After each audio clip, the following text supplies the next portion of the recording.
Welcome back. The Delta plane crash at Toronto's Pearson Airport, along with other recent aviation crashes, is sparking a wave of anxiety among many Canadians.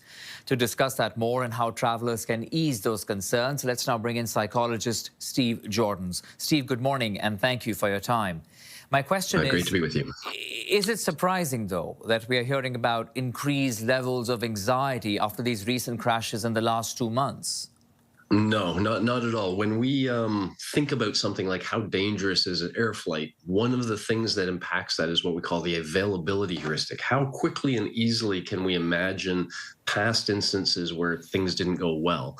And when we have, a crash like this one, and especially in the context of many other crashes, it's very easy for us to bring to mind these situations where things didn't go well. That leads to us assuming that it's more dangerous than it really is. And so, of course, that's a threat that triggers anxiety. It's an important point. It's not just about the crashes from today or the last 2 months, but the visuals and the conversations about what has happened over the years and how deadly they can be is something that plays on people's mind. So let me ask you about some of the ways you think you can share that people can reduce their fears or anxieties about flying.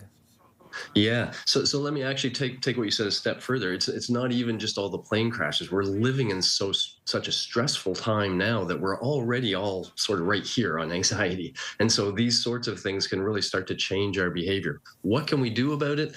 There are things. They sort of fall into two camps. One is to give yourself a break from the anxiety every now and then. Anxiety means cortisol is flooding into your body. And if you can find things that make you feel good and just participate in those things now and then, that can flood your body, get rid of the cortisol, flood your body with better hormones. Of course, the other thing is to learn things like relaxation training or to listen to guided relaxation things online or meditation to actually become skillful at kind of confronting the anxiety directly by invoking its opposite, which is relaxation. So that's a strategy people can learn. And it's also important to note, while we have this discussion, that the fact is, Steve, that flying is one of the safest modes of transportation even today till date. So people need to know that, and we need to reiterating that. Well, of course, these crashes are mostly deadly. Let me talk to you about the fact that people are stranded at the airport. Thousands of people all across the country right now, whether it is due to weather, whether it's due to, sometimes just delays, technical delays, even that adds up. Yeah. I'm sure if we went to the airport, we would see what psychologists would call a lot of learned helplessness. A lot of people that have been trying to kind of get to the other side of this for days now, and with every attempt is failure.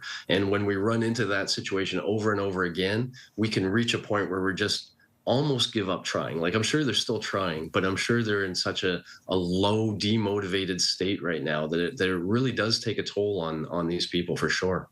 Okay, we'll have to leave it at that for this morning, but I appreciate your insights and those helpful tips. Steve Joordens, psychologist, thank you for joining us. Thank you.